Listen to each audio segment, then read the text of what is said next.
तो हम यहाँ पर देख पा रहे हैं कि f इक्वल्स टू 2 फंक्शन की वैल्यू 2 पर डिफाइंड नहीं है, इज नॉट डिफाइंड। तो क्या कर सकते हैं हम यहाँ पर लिमिट्स का सहारा लेने वाले हैं। कैसे? हम क्या करेंगे, अच्छा 2 पर ही तो डिफाइंड नहीं है, 2 के लेफ्ट में कुछ वैल्यूज होंगी और 2 के राइट में कुछ वैल्यूज होंगी जो बिल्कुल नियर अबाउट 2 होंगी, उन पर तो डिफाइंड है ये फंक्शन। जैसे मैं यहाँ पर वैल्यू रखता हूँ 1.5, x की जगह मैं 1.5 रखता हूँ, यानी फंक्शन की वैल्यू 1.5 पर निकालूँ तो क्या आंसर देगा 1.5 का स्क्वायर माइनस 4 अपॉन 1.5 माइनस 2, है ना, यानी ये हो जाएगा हमारा 2.25 माइनस 4 अपॉन माइनस का 0.5। इसको सॉल्व कर लेंगे तो आंसर आ जाएगा हमारा 3.5, ठीक है ना 5। तो मैं देख पा रहा हूँ तो हम देख पा रहे हैं कि यहाँ पर 1.5 वैल्यू रखने पर वैल्यू दे रहा है 3.5। अच्छा, ये 1.5 मैंने रखी है 2 के लेफ्ट साइड में, है ना, 2 पर वैल्यू डिफाइंड नहीं थी, 2 पर वैल्यू डिफाइंड नहीं है, पर 2 के इधर 1.5 है, उधर फंक्शन वैल्यू दे रहा है 3.5। 2 के राइट में मैं अगर 2.5 वैल्यू रखता हूँ x की जगह तो फंक्शन वैल्यू दे देगा हमारा 4.5। फंक्शन बेटर डिफाइंड है, ठीक है, ये बात समझ आ रही है। अच्छा, 2 के लेफ्ट में थोड़ा एक और वैल्यू रखते हैं जो कि 2 के करीब ज़्यादा है, जैसे 1.8 को मैं रखूँ, जब 1.8 रखता हूँ जब मैं फंक्शन में तो वैल्यू आती है 3.8। 2 के राइट में एक वैल्यू है रखता हूँ जो कि 2 के करीब है, जैसे कि मैं रखता हूँ 2.2, तो फंक्शन वैल्यू दे रहा है 4.2। अच्छा, पैटर्न देखो, आप टेबल में समझ पा रहे होगे कि जैसे जैसे मैं 2 की तरफ बढ़ता हूँ, लेफ्ट से बढ़ूँ या राइट से बढ़ूँ, जैसे लेफ्ट से बढ़ता हूँ 1.8 के बाद मैं 1.9 पर जा रहा हूँ तो फंक्शन वैल्यू दे रहा है 3.9। इधर मैं 2.1 पर आ रहा हूँ तो फंक्शन वैल्यू दे रहा है 4.1। फिर मैं 1.99 पर गया लेफ्ट से तो फंक्शन वैल्यू दे रहा है 3.99। इधर राइट से मैं 2 की तरफ और बढ़ा, है ना, इसको छोटा करता गया, 2.01 पर आया, 2.01 पर आते फंक्शन ने वैल्यू दे दी 4.01। क्या ये बात समझ आ रही है कि 2 की तरफ जैसे ही मैं लेफ्ट से जाऊं, 2 की तरफ, इस 2 की तरफ जैसे ही मैं लेफ्ट से जाऊं या फिर राइट से जाऊं, है ना, फंक्शन की वैल्यू एक खास नंबर की तरफ बढ़ती चली जा रही है। दिख रहा होगा, एक खास नंबर की तरफ बढ़ती चली जा रही है ना, और वो खास नंबर क्या है 4। फंक्शन की वैल्यू किधर बढ़ रही है, लेफ्ट से देखूं तो फंक्शन की वैल्यू पहले 3.5 से 3.8 हुई, 3.9 हुई, 3.99, इस तरीके से 4 की तरफ बढ़ रही है। राइट साइड से मैं देखूं तो फंक्शन की वैल्यू पहले 4.5 थी, थोड़ा और 2 के करीब x की वैल्यू रखने पर फंक्शन की वैल्यू 4.2 हो गई, फिर 4.1 हो गई।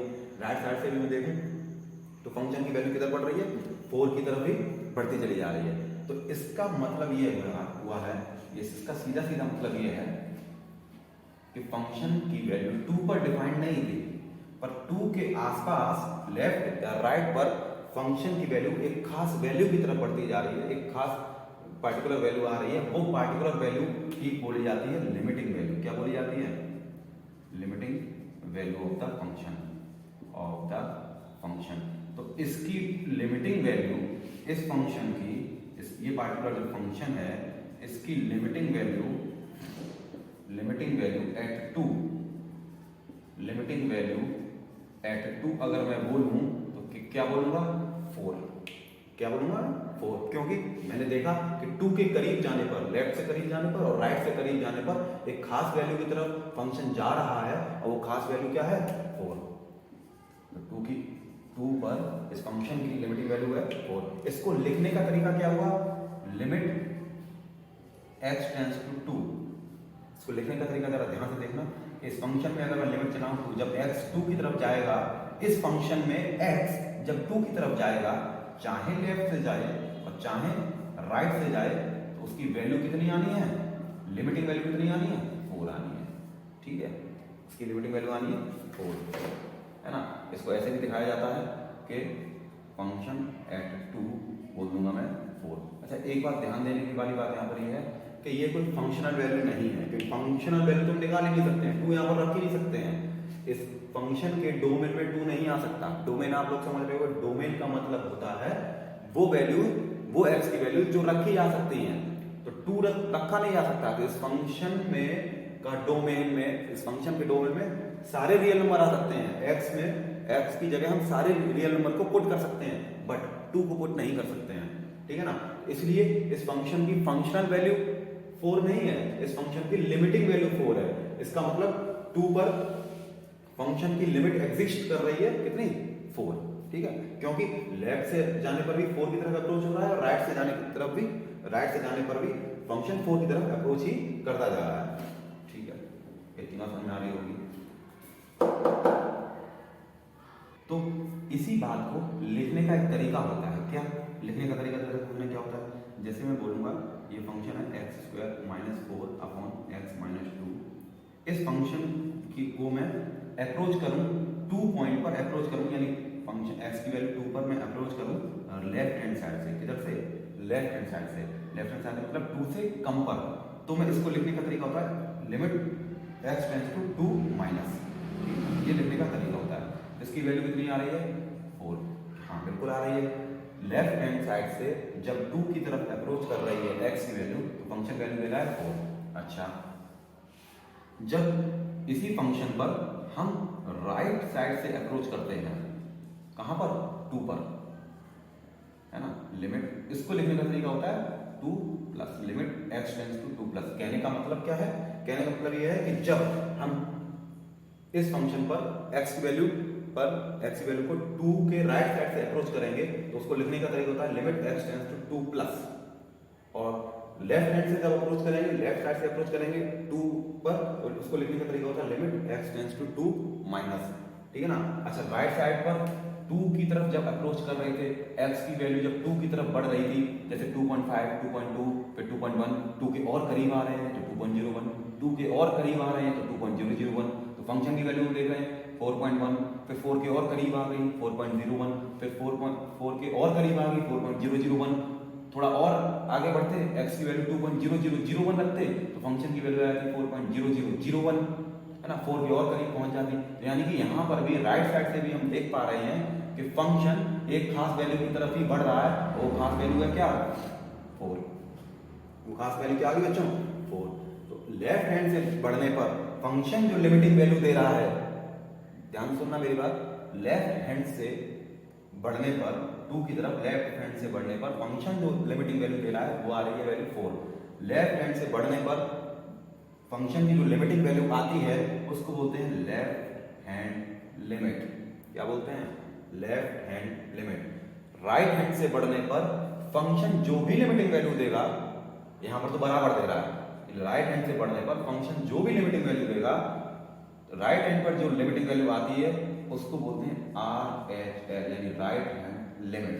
ध्यान से सुनना मेरी बात, किसी भी फंक्शन किसी भी पॉइंट पर जब हम लिमिट्स निकाल रहे होते हैं तो हम 2 तरफ से अप्रोच करते हैं उस पॉइंट पर, मतलब जैसे अगर हम 3 पर लिमिट निकालने बैठे हैं तो हम 3 को 2 तरफ से अप्रोच करेंगे, लेफ्ट हैंड की तरफ से अप्रोच करेंगे और राइट हैंड की तरफ से अप्रोच करेंगे। लेफ्ट हैंड की तरफ से अप्रोच करने पर फंक्शन एक खास वैल्यू की तरफ जा रहा होगा, वो खास वैल्यू होगी उस फंक्शन की लिमिटिंग वैल्यू, है ना। और लेफ्ट हैंड से अप्रोच करने पर अगर वो खास वैल्यू मिल रही है तो उसको बोलते हैं हम लोग left hand limit.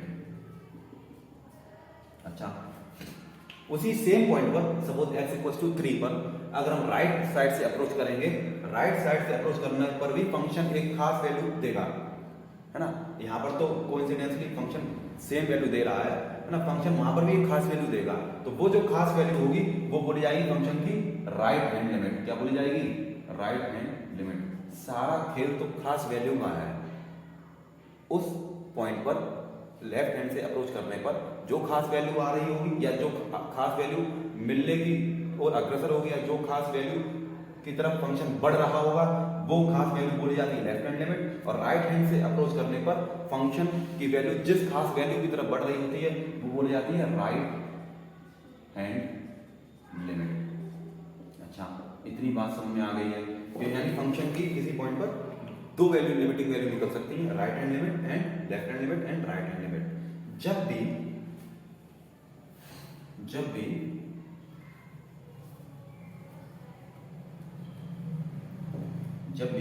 Left hand से बढ़ने पर किसी पॉइंट पर लेफ्ट हैंड से बढ़ने पर और राइट हैंड से बढ़ने पर लिमिटिंग वैल्यू सेम आ जाए, कहने का मतलब है कि LHL एंड RHL यानी right hand limit and left hand limit अगर सेम आ जाती है, जैसे इस केस में आ रही है 2 पर लेफ्ट हैंड से बढ़ने पर यानी 2 के लेफ्ट से बढ़ने 2 पर लेफ्ट से बढ़ने पर लेफ्ट हैंड से बढ़ने पर फंक्शन 4 की तरफ अप्रोच कर रहा है, एक खास वैल्यू 4 है उसकी तरफ अप्रोच कर रहा है। 2 पर फंक्शन को राइट साइड से अप्रोच करने पर भी फंक्शन 4 की तरफ ही अप्रोच कर रहा है, एक खास वैल्यू 4 है जिसकी तरफ फंक्शन अप्रोच करता जा रहा है। यानी यहाँ फंक्शन की लेफ्ट हैंड लिमिट भी 4 आ रही थी और राइट हैंड लिमिट भी 4 आ रही थी। जब भी लेफ्ट हैंड लिमिट और राइट हैंड लिमिट इक्वल हो जाएं तब हम बोलते हैं कि limit of function exist at that point, है ना। तब क्या बोलते हैं, limit of function exist at that point. तो इस फंक्शन के लिए हम क्या बोलेंगे, इस फंक्शन के लिए बोलेंगे कि limit of function at 2 exist, है ना। Limit of function at 2 exist, और एग्जिस्ट करती है तो वो क्या है वो लिमिट है 4, वो है उसकी लिमिटिंग वैल्यू 4। अच्छा, ये बात समझ में आ रही है, ठीक है। तो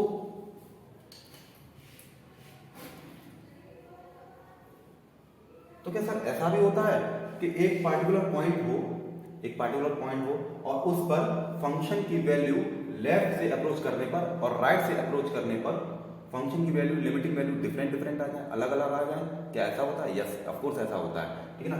किसी केस में ऐसा होता है कि फंक्शन किसी पार्टिकुलर वैल्यू पर लेफ्ट हैंड से अप्रोच करने पर और राइट हैंड से अप्रोच करने पर सेम लिमिटिंग वैल्यूज नहीं दे रहा होता है। तो जब भी LHL यानी लेफ्ट हैंड से अप्रोच करने पर जो भी लिमिटिंग वैल्यू आ रही है वो राइट हैंड से अप्रोच करने पर लिमिटिंग वैल्यू के बराबर ना आ पाए, तब यानी इक्वल ना हो पाए, लेफ्ट हैंड लिमिट और राइट हैंड लिमिट इक्वल ना हो पाए, तब हम बोलते हैं limit of the function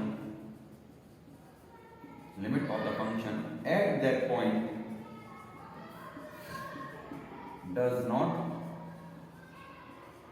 not exist, ठीक है ना। तो जैसे एक फंक्शन होता है, एक स्पेशल फंक्शन होता है। देखो ज़्यादा फंक्शन को अभी 10th से आप 11th में आए हैं, बहुत ज़्यादा रटने की जरूरत नहीं है, लेकिन मैं जितना समझा रहा हूँ उतना समझ में आएगा, ठीक है ना। एक फंक्शन होता है mod x upon x। Mod जहाँ पर लगता है आप लोग जानते हो कि कहीं पर भी मॉड लग जाए तो वो क्या करता है, उस वैल्यू को पॉजिटिव बना देता है। ये बात आपको समझ में आती होगी। उसी को मैं x से डिवाइड कर दूँ तो इस फंक्शन को स्पेशल नाम दे देते हैं, इसको नाम दिया जाता है सिग्नम फंक्शन। अगर इस तरीके से कोई भी फंक्शन लिखा हुआ है उसको नाम दे देंगे सिग्नम फंक्शन, इसको सिग्नम फंक्शन बोला जाता है। अब सिग्नम फंक्शन की प्रॉपर्टी क्या होती है, जरा ध्यान से देखना। इसमें अगर ध्यान से आप देखेंगे कि अगर मैं x की वैल्यू में -5 रख दूँ तो ये क्या हो जाएगा, -5 अपॉन -5 तो +5 हो जाएगा अपॉन -5। तो y की वैल्यू यानी फंक्शन कितना आ जाएगा, फंक्शन की वैल्यू कितना आ जाएगा, फंक्शन की वैल्यू आ जाएगा -1, ठीक, ओके, -1। यानी x की वैल्यू अगर मैं -3 रख दूं, है ना, -3 रख दूं x की वैल्यू अगर मैं -3 रख देता हूं तो भी फंक्शन की वैल्यू कितनी आएगी, -1। x की वैल्यू -2 रख देता हूं तो भी फंक्शन की वैल्यू कितनी आएगी, -1। यानी कि मैं इसका ग्राफ अगर प्लॉट करूं तो मेरे को ये दिख रहा है कि x को अगर मैं इसमें सारी नेगेटिव वैल्यूज डालता रहूंगा तो फंक्शन की केवल एक पार्टिकुलर वैल्यू आएगी, वो होगी -1, ठीक। अच्छा, अगर मैं x की वैल्यू पॉजिटिव रखता हूं, जैसे +1, 2, 3 और 4 और 5, अगर मैं x की वैल्यू पॉजिटिव रखता हूं यहाँ पर 5/5 तो फंक्शन क्या वैल्यू देगा, 1। 3 रखता हूँ, 3 वैल्यू अगर रखता हूँ फंक्शन क्या वैल्यू देगा, 1। 2 रखता हूँ अगर उसमें x की वैल्यू तो 2/2 1। 1 रखता हूँ उसमें x की वैल्यू तो 1/1। कुछ भी वैल्यू रखूंगा तो फंक्शन क्या वैल्यू दे रहा है, 1। इसमें मैं x की कोई भी वैल्यू रख देता हूँ, फंक्शन क्या वैल्यू देता है, 1। अब दिमाग में सवाल भी आ रहा होगा कि सर 0 रख दें तो, है ना। तो आपको एक बात और नोटिस जाननी है कि mod 0 पहली बात तो डिफाइंड नहीं है, और सिग्नम फंक्शन की एक प्रॉपर्टी होती है जो अभी आप याद कर सकते हैं, लर्न कर लें, मेमोराइज कर लें। mod सिग्नम फंक्शन की प्रॉपर्टी होती है कि जब भी फंक्शन x की वैल्यू 0 होगी, सॉरी इस फंक्शन की वैल्यू 0 होती है जब भी हम x की वैल्यू 0 रखेंगे। ठीक है ना, ये बात समझ आ रही है? मतलब x अगर हम ग्रेटर देन 0 रखेंगे, ध्यान से देखना यहाँ पर x अगर मैं ग्रेटर देन 0 रखता हूँ तो फंक्शन वैल्यू देता है 1। x अगर इक्वल टू 0 रखता हूँ तो डिफाइंड नहीं है, मॉड 0 ही डिफाइंड नहीं है। x इक्वल टू 0 पर सिग्नम फंक्शन वैल्यू देता है अपना 0। x की वैल्यू जैसे ही मैं लेस देन 1 रखता हूँ, x की वैल्यू जैसे ही मैं लेस देन 1 रख रहा हूँ तो फंक्शन वैल्यू दे रहा है -1। अब सवाल आता है, अब सवाल क्या है? सवाल ये है कि मैं इस फंक्शन की लिमिटिंग या लिमिट निकालना चाह रहा हूं x इक्वल्स टू जब x टेंस टू 0 पर। ठीक है ना, इस फंक्शन की मैं लिमिट निकालना चाहता हूं x इक्वल्स टू 0 पर। x टेंस टू 0 पर यानी x 0 पर लिमिट क्या होगी, ये मैं इस फंक्शन की लिमिट जानना चाहता हूं। तो क्या करूंगा, मेरे पास अप्रोच क्या है? मेरे पास अप्रोच ये है कि 0 से राइट साइड की 0 की तरफ अप्रोच करना है लेफ्ट साइड से, और 0 की तरफ अप्रोच करना है राइट साइड से। ये तो जानना, ये तो हम बोल रहे थे। ठीक है, तो हम क्या बोलेंगे, क्या करेंगे, टेबल बना लेते हैं fx और x, है ना। कुछ वैल्यू ऐसी लेंगे जो 0 से कम होंगी और 0 की तरफ अप्रोच कर रही होंगी। जैसे मैं बोल सकता हूँ माइनस का 0.01, माइनस का 0.001, 0 की तरफ बढ़ रही है। कुछ राइट साइड से 0 वैल्यू ले लेंगे जो 0 के बहुत करीब होंगी, है ना, जैसे 0.01, 0.001। तो इस तरीके से करके हम क्या देख रहे हैं कि फंक्शन वैल्यू कितनी देगा। जब भी हम x की वैल्यू नेगेटिव रखेंगे, लेस देन 1 रखेंगे, यहाँ पे क्या होगा, यहाँ होगा 0। जब भी हम x की वैल्यू लेस देन 0 रखेंगे यानी कि नेगेटिव रखेंगे तो फंक्शन वैल्यू क्या दे देता है, -1। जब भी हम x की वैल्यू लेस देन 0 रखेंगे, चाहे 0 के करीब ही क्यों ना रख रहे हो, 0 के और करीब वैल्यू रखेंगे तो भी फंक्शन वैल्यू क्या दे देगा, -1। आप यहाँ पे रख के देखो, -0.001 रखेंगे, यहाँ रखेंगे -0.001, ये पॉजिटिव हो जाएगा, उस पॉजिटिव से ये वाला कटेगा नीचे वाला और आंसर क्या बचेगा, -1। ठीक है, अच्छा राइट में और x की वैल्यू ग्रेटर देन 0 रखने की कोशिश करते हैं तो फंक्शन वैल्यू क्या दे देगा, 1। जैसे अभी हम यहाँ पर रखते हैं 0.01, यहाँ पर रखते हैं 0.01, तो आंसर क्या आ जाएगा, 1। ठीक है, 1। अच्छा, इसका मतलब क्या हो रहा है, इसका मतलब ये हुआ, इसका मतलब ये हुआ है कि इस फंक्शन पर हम दो साइड से अप्रोच करना चाहते हैं, लेफ्ट हैंड साइड से और राइट हैंड साइड से। यानी limit x tends to 0 minus, मैंने बताया था अभी कि लेफ्ट से जब भी हम अप्रोच करेंगे तो उसको डिनोट करते हैं x टेंड्स टू 0, उस वैल्यू की माइनस है ना, x टेंड्स टू 0 माइनस। यानी जब भी हम लेफ्ट साइड से अप्रोच कर रहे हैं इस पार्टिकुलर पॉइंट पर, कहां पर, 0 पर, पार्टिकुलर पॉइंट पर 0 पर हम लेफ्ट साइड से अप्रोच कर रहे हैं तो फंक्शन वैल्यू क्या दे रहा है, -1। यानी कि LHL इसकी जो है, LHL यानी लेफ्ट हैंड लिमिट जो है, लिमिटिंग वैल्यू कितनी है, -1। इज दैट क्लियर और नॉट? ठीक। अच्छा, एक काम करते हैं, अगर हम इसी पॉइंट पर राइट साइड से अप्रोच करते हैं, है ना, यानी 0 से बड़े की तरफ से अप्रोच करते हैं और 0 की तरफ आ रहे होते हैं तो फंक्शन वैल्यू क्या निकाल दे रहा है, फंक्शन वैल्यू दे दे रहा है हमारा +1। यानी RHL हमारी कितनी आ गई है, +1। RHL हमारी आ गई +1। अच्छा, तो यानी कि ऐसा भी होता है, एक पार्टिकुलर पॉइंट पर अगर हम देखें और एक पार्टिकुलर पॉइंट पर अगर हम अप्रोच करें लेफ्ट साइड से और एक राइट साइड से, तो कभी कभी ऐसा होता है कि LHL और RHL बराबर नहीं आ रही है, जैसे कि यहाँ दिख रहा है, तब हम बोलते हैं कि LHL not equal to RHL।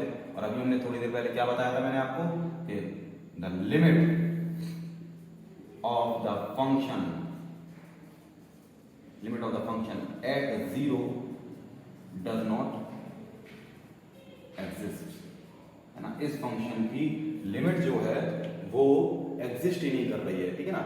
एक खास वैल्यू की तरफ अप्रोच होना चाहिए था, लेकिन हो क्या रहा है, लेफ्ट साइड से जाने पर एक खास वैल्यू मिल रही है -1 और राइट साइड से उसी पॉइंट पर जाने पर अप्रोच वैल्यू मिल रही है +1। ओहो बहुत बड़ा गैप है, इसका मतलब हुआ कि उस पॉइंट पर LHL यानी लेफ्ट हैंड लिमिट और RHL राइट हैंड लिमिट नहीं कोइंसाइड कर पा रही है, इक्वल नहीं हो रही है, वो मिल नहीं पा रही है। इसका मतलब ये है कि लिमिट इस फंक्शन की 0 पर एग्जिस्ट ही नहीं करती है, ठीक है। तो लिमिट डज नॉट एग्जिस्ट। अच्छा, कहने का मतलब क्या था, तो लिमिट का जो बेसिक कंसेप्ट है यहाँ से एकदम से क्लियर हो रहा है, लिमिट का बेसिक कंसेप्ट। और वो बेसिक कंसेप्ट ये है, वो बेसिक कंसेप्ट ये है कि फंक्शन ऐसे कई सारे मिलेंगे, कई सारे ऐसे फंक्शन मिलेंगे जहाँ पर एक दरार आ जाएगी, दरार यहाँ गैप आ जाएगा। जैसे यहाँ पर एक गैप दिख रहा है, 0 पर पहुँचने पर लेफ्ट राइट से पहुँचने पर और लेफ्ट से पहुँचने पर एक इतना बड़ा गैप है, कितना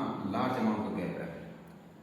और ये जो गैप है, और ये गैप इग्नोरेबल जब ना हो, जब ये गैप इग्नोरेबल ना हो तब हम बोलेंगे कि लिमिट डज नॉट एग्जिस्ट, ठीक है ना। वहां पर क्या था, जो हमने अभी पुराना फंक्शन लिया था, जैसे हम उस पुराने फंक्शन पर वापस आते हैं,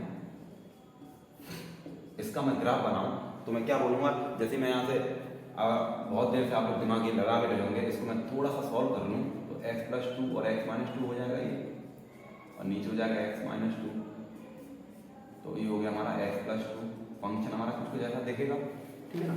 अच्छा, x+2 का अगर मैं ग्राफ बनाने बैठूं, x+2 का अगर मैं ग्राफ बनाने बैठता तो कुछ इस तरीके से दिखता।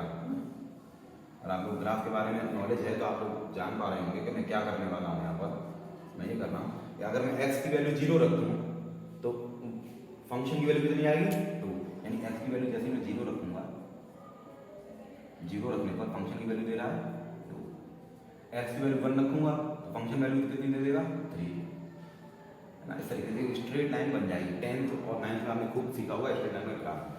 लेकिन इस फंक्शन के डोमेन में 2 तो था ही नहीं, 2 इस फंक्शन के डोमेन में नहीं था, तो जहां 2 इस फंक्शन के डोमेन में नहीं था तो उस ग्राफ की जगह क्या आ जाता है, छोटा सा बबल आ जाता है। क्या आ जाता है, छोटा सा बबल, यानी कि वो ग्राफ उस पॉइंट पर कंटिन्यू नहीं रह पाता, कंटिन्यूस नहीं रह पाता है ना। हमें पेन उठाना ही पड़ जाएगा। अगर मैं इस ग्राफ को ड्रॉ करूंगा और यहाँ से लेकर यहाँ तक ड्रॉ करता रहूंगा तो मैं क्या देखूंगा, x=2 पर पहुंचने पर फंक्शन की वैल्यू डिफाइंड नहीं है, तो यहाँ पर हम छोटा सा बबल से रिप्रेजेंट करते हैं, हम इसको डिनोट करते हैं बबल से, ठीक है ना, जहां पर फंक्शन डिफाइंड नहीं होता है।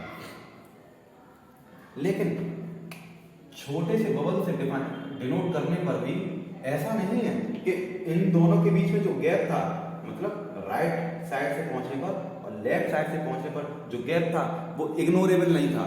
गैप इज इग्नोरेबल, इतना छोटा गैप है ये, इसको हम इग्नोर कर पा रहे हैं, फिजिकली हम इस गैप को इग्नोर कर पा रहे हैं, इतना बहुत छोटा गैप है ना। इसीलिए ऐसा हो रहा था कि लेफ्ट साइड से पहुंचने पर इस फंक्शन की वैल्यू एक खास वैल्यू की तरफ अप्रोच हो रही थी जो कि थी 4, और राइट साइड से पहुंचने पर भी इस फंक्शन की वैल्यू एक खास वैल्यू की तरफ अप्रोच हो रही थी जो कि थी 4। इसीलिए इस फंक्शन की लिमिट एग्जिस्ट कर रही थी, है ना, क्योंकि इसका गैप इग्नोरेबल था, क्योंकि इसके बीच की जो दरार है वो इग्नोरेबल थी।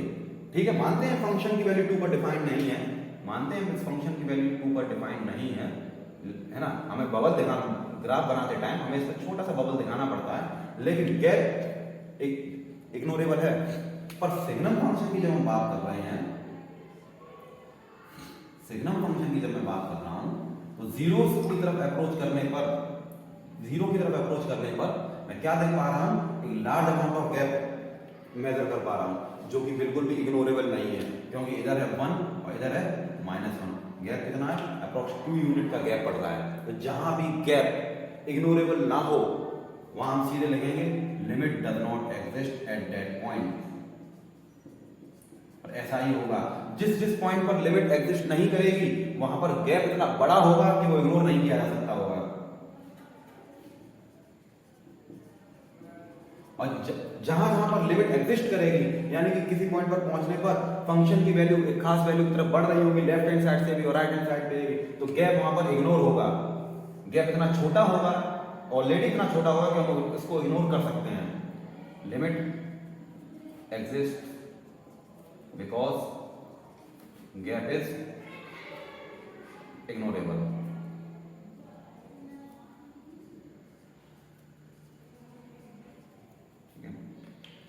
तो ये कहानी थी, ये बेसिक कंसेप्ट था, ये बेसिक आइडिया था जो आप लोगों के दिमाग में बैठना चाहिए, है ना। ये मैं इसको फिर से रिपीट कर दे रहा हूँ, 2 लाइन में रिपीट करके इसको यहीं पर वीडियो को यहीं पर खत्म करूंगा मैं। वो दो लाइन ये है, वो दो लाइन ये है कि किसी लिमिट हम फंक्शन की लिमिट किसकी निकालते हैं, क्या होती है लिमिट निकालते हैं हम एक फंक्शन की। लिमिट कहाँ पर निकालते हैं, जहाँ पर फंक्शन की वैल्यू डिफाइंड ना हो, उस पॉइंट पर जहाँ पर जिस पॉइंट पर फंक्शन की वैल्यू डिफाइंड ना हो उस पॉइंट पर हम लिमिट निकालते हैं। तो क्या किसी ऐसे पॉइंट पर भी निकाली जा सकती है जहाँ पर फंक्शन की वैल्यू डिफाइंड हो? यस, जहाँ पर फंक्शन की वैल्यू डिफाइंड हो उस पॉइंट पर भी लिमिट निकाली जा सकती है। जैसे इस मॉड x, ये सिग्नम फंक्शन की वैल्यू x इक्वल टू 0 पर डिफाइंड है कि 0 आनी है, लेकिन फिर भी हम 0 पर लिमिट निकाल रहे हैं, तो लिमिट हम किसी भी पॉइंट पर निकाल सकते हैं। दूसरा पॉइंट ये है,